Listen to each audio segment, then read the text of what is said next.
You're still watching Full Day, your late night show. And joining me now is Ozo Joe Mamelu. Ozo Joe Mamelu is the Federal Commissioner at the National Human Rights Commission. Joe Mamelu, you're welcome. Thanks for having me. Well, Joe and I will be talking about human rights and the scourge of extrajudicial killings. But Joe, let's take a little while and welcome the chairman of Udenu local government area, former commissioner for information of Enugu State, Aka Ezaka, who has already joined us by Zoom. Aka, you're welcome to Full Day. Thank you very much, and I'm glad you welcomed me. I also salute those in the studio. Yes, Aka, we are looking at how the local governments can actually truly be the engine room of grassroots development in Nigeria. You've been journalists, you've been commissioner for information, now you are a local government chairman. So tell me, how do you think we can make local governments relevant in the development of the country? Thank you very much indeed. I'm grateful that you are part of the program today. Well, all you have said about me is correct. I've been commissioner. I've also been a broadcaster. I am a broadcaster. From broadcasting, I went over to commissioner in Enugu State and now local government chairman. The word local became more explicit to me when I started this job on the a few months ago. And the local has come to be that a local government is the closest to the people. And the import of this is that the people must feel you. In the past, it has not been the same story, and the complaint has risen to a crescendo when people will say, we are not getting enough of what we bargained in local government system. Now, a man came to Enugu State, and as the governor of this state, he said the status quo must change, and his words came in the form of disruptive innovation. We all did not understand what that meant until we began to see his ideals. Today, I must tell you, the disruptive innovation idea of Governor Peter Ndubisimba has gone down to the local governments to tell the people that they expect so much from the people who are governing them. So it has placed a responsibility on everyone who is a local government chairman to ensure that the people they are, looking after, or people they are governing, so to say, would appreciate that there is a change in style of governance. There's a watershed in delivery of democracy dividends. Today, I believe that the local government is closer to the people. It's not an easy affair, I must tell you.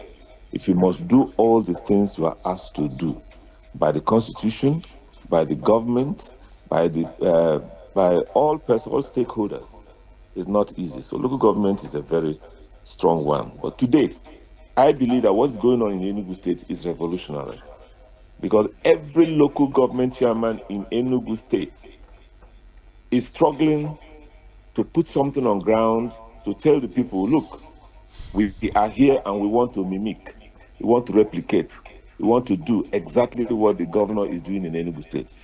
Okay. I don't think your question Honorable Chairman covers the state. Let's go specifically to what you have seen on the ground since you became local government chairman. How specifically are you replicating what Governor Mba is doing? Thank you very much. It is difficult. And I was going to say, Aka, can you reduce whatever you're monitoring this conversation with, because it's leading to an echo in the studio? Would somebody just bring the volume down a little bit?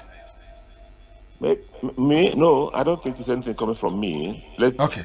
Your Okay. studio do the needful, please. Because I'm alone, unless you are hearing the barking of a dog far away from my house. Just go Okay. on.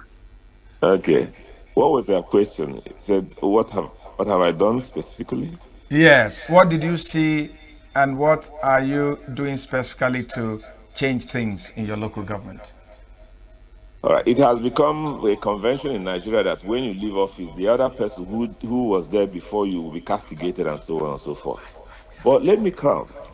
I want to borrow from His Excellency Dr. Peter Ndubisimba, who said that there is a change in governance. There is a watershed. I like to use that word. There is a disruptive change in governance. So it is not a case of comparing this government and the other government. But I met on ground a situation where the infrastructural demand of the people has not been met. Roads were not built. Water is not there. Health is not even procured. I'm using a spectrum of local government areas to talk to you about it.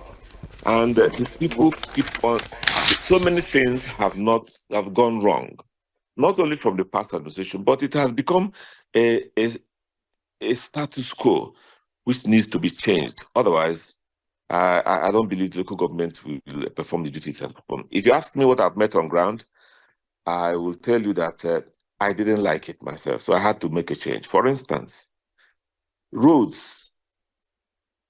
I have to start a 600-meter road. Small as it is, it meant a lot for the people. Immediately I started it, and I said, wow, this is a new government indeed. Local government area that built roads.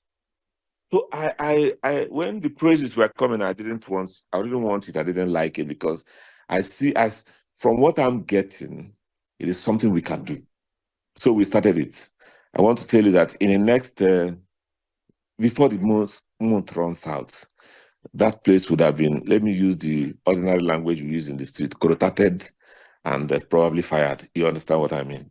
So we need to tar the roads to tell people we can do something. And I also started another road, which is 19.8-kilometer roads. 19.8-kilometer roads, which span from Oboleke, my particular hometown, and is moving towards through about how many about let me say about 30 communities. 30 communities. It transcends through Oboleke to Obola, Ogu, and getting to Ihaku and so on. That's what I'm saying there. And our people are very encouraging. The health matter in our area, apart from the 260 smart schools that governor has built and 260 PHC, that's the private public health healthcare centers. Apart from that, we needed to beef up our health institutions. We have plowed into the health institution, and there's a place that we didn't want to start off building a hospital entirely. But there are hospitals, clinics that are not performing at all, health facilities that are not performing at all. We faced it and we did something. Now, I don't, if you want me, I can be reading out what we have done, what we are going to do, and what we should do. But That's quite impressive. That's be it quite as it may, encouraging. But yeah. we don't have too much time. So let me ask you my last question. How are you galvanizing the people at the grassroots to see that government and governance is their own, that they have a sense of belonging, and that they have a duty for this government to be able to work well? How are you doing that, and how are your colleagues across the state doing that? I don't think I got your question. Somebody called me while you were talking. I'm sorry. There was an interjection. Would you Can you mind hear me? taking this thing? I can hear you. Please take the question again. So I said, how are you galvanizing the people at the grassroots to understand that that this government belongs to them and that it is their duty to make sure it works? How are you convincing them to buy into your vision and for them to see development actually taking place at the grassroots? I'm grateful for this question. It's an important design of the government of Enugu State, particularly, to get the people to know that this government belongs to them. For instance, let me take something from what the governor is doing. The smart schools that tends to bring in a new way of educating the children.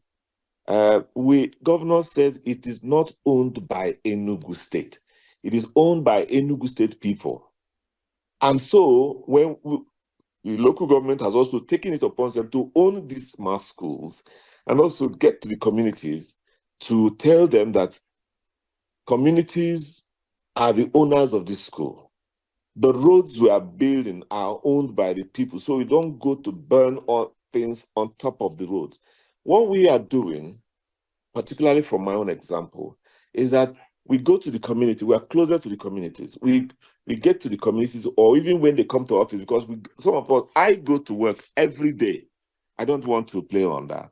So I go to work every day, and when they come around, if I'm not in the field, they ask you to do this and ask you to do that. You begin to know the mountainous demands of the people. But when I get to the traditional rulers, the PGs, that's the people who, the prime ministers who are actually the government of the localities. So if we get to the PGs, we now tell them what they need to know about government interests and tell them that this government belongs to you people. Come and take advantage of all the things we're saying. Let me give you an instance. His Excellency had an idea to convert every forest in Enugu State to a farmland, call it farm estate. The local government is taking charge of this responsibly.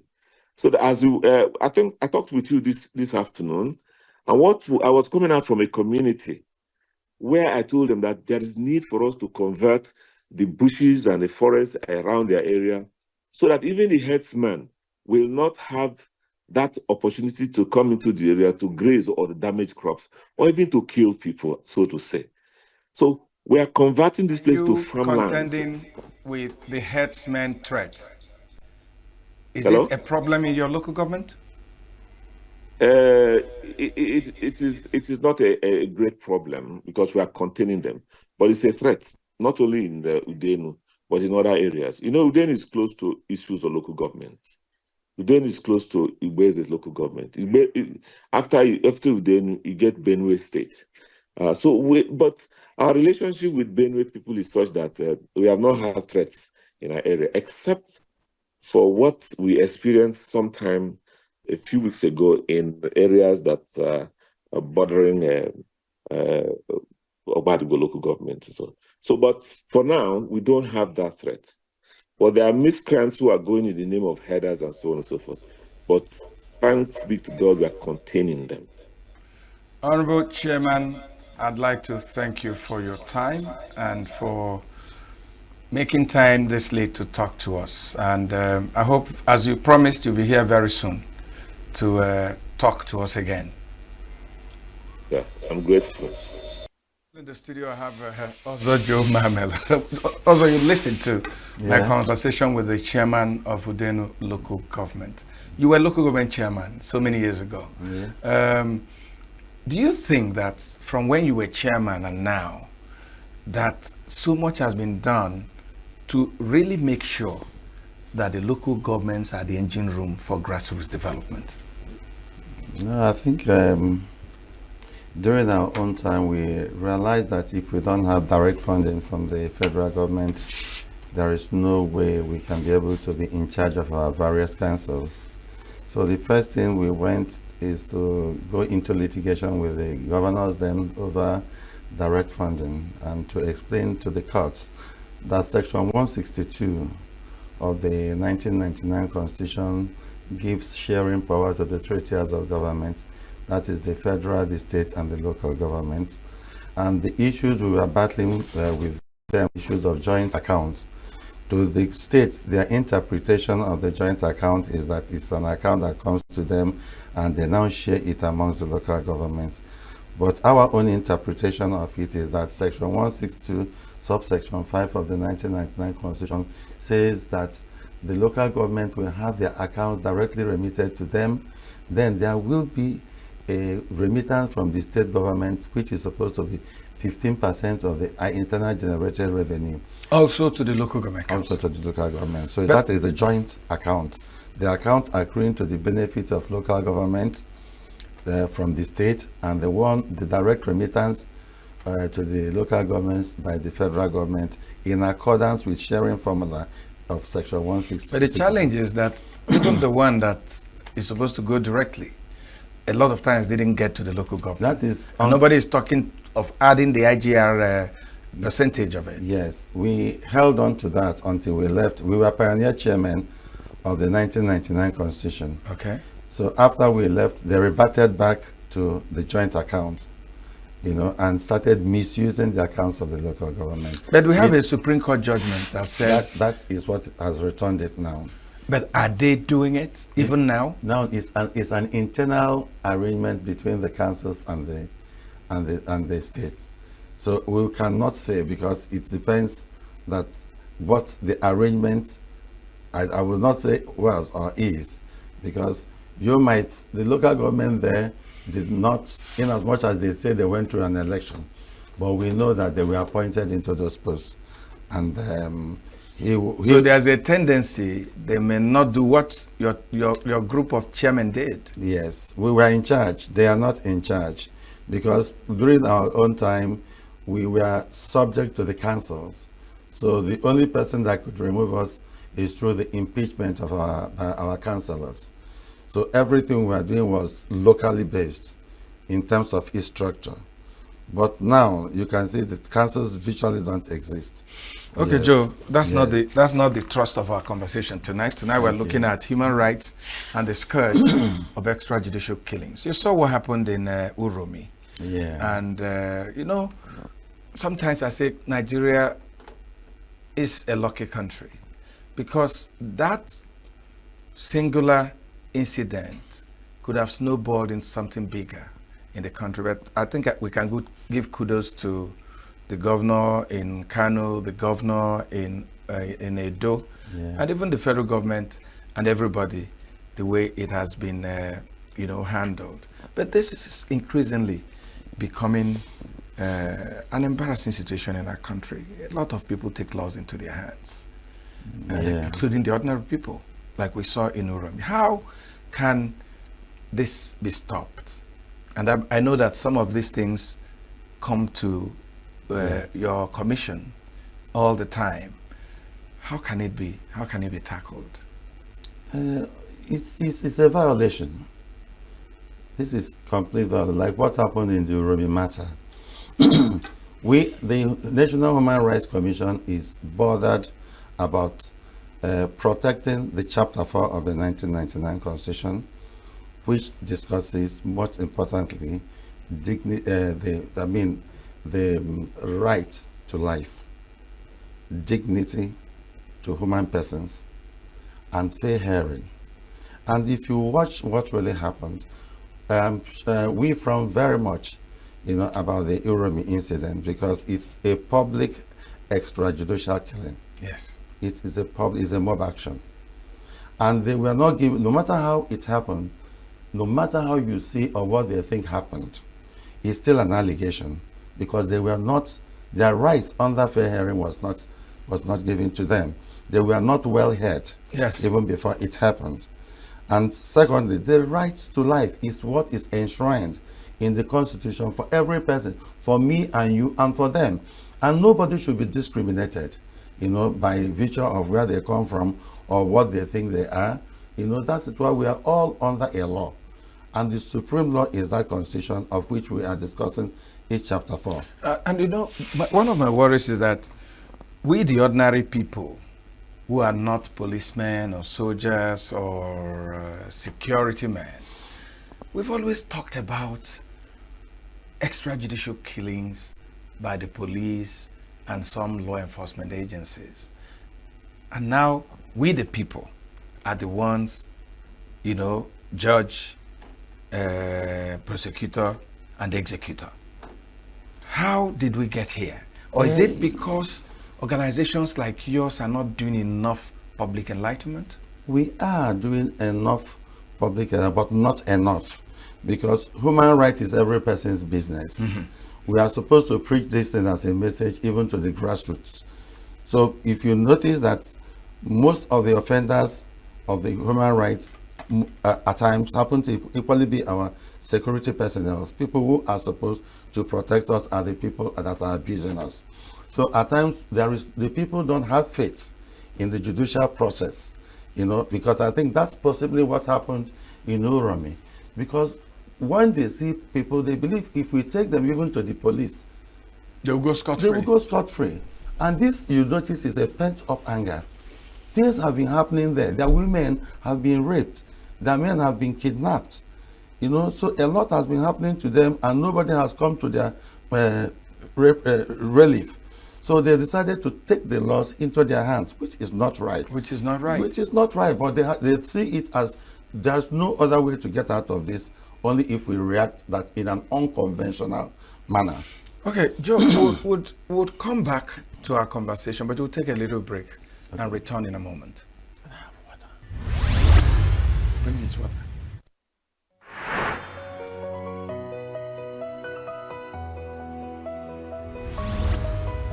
Save Nature TV, news in your pocket.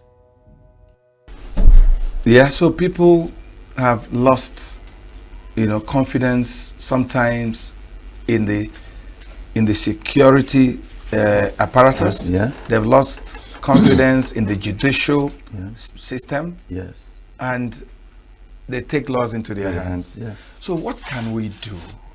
How can we bring back confidence in these institutions so that the ordinary people will know that if somebody has violated me, or if I'm suspecting that somebody has committed an offense, that if we catch this person, arrest this person, and take them to these other levels, that justice will be done? How can we do that?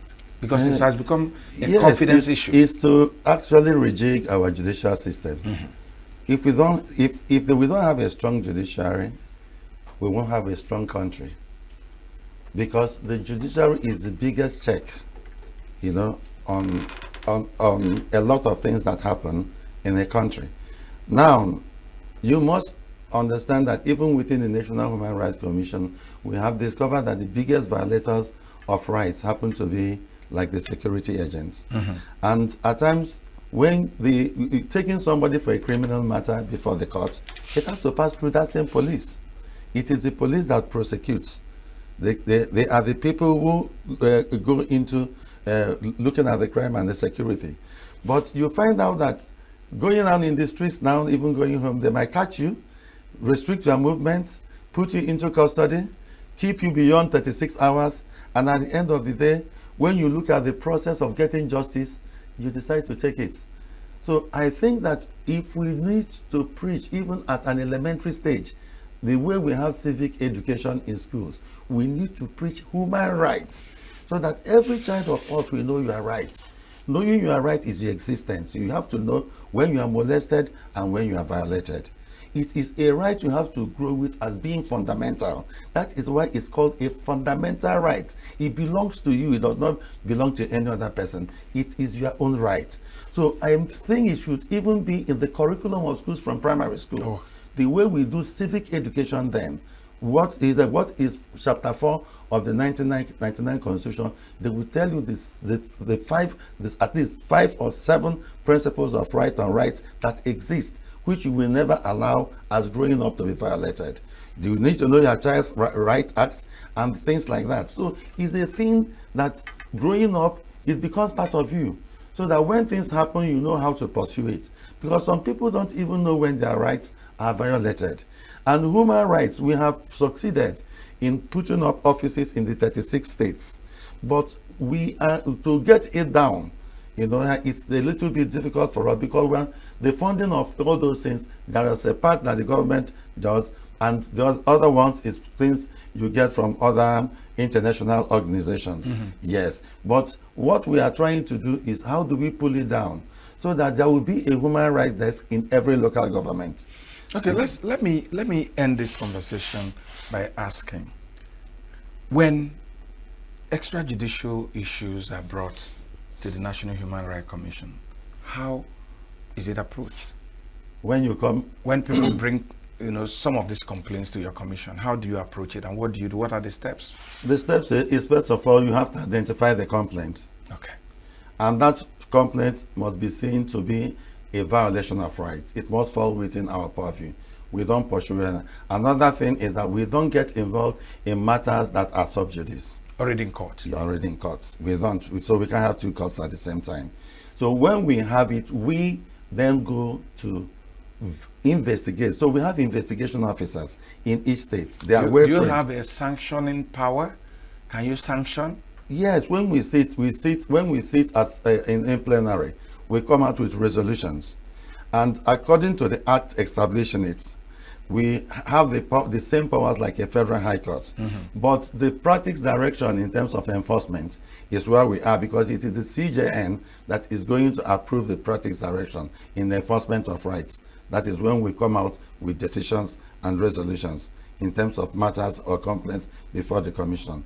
But we have every power like a court, to punish or to say that this is what we think should happen in matters like this. Yes. Also, Joe Mamelu, thanks for coming on the show. Thank you, man. Always a pleasure. Mine too. When we return, we would bring our conversation with Jude Udo Ilo, who is a development practitioner and has come out with a book, It Is Possible, How to Bring Change to Nigeria. Don't go away.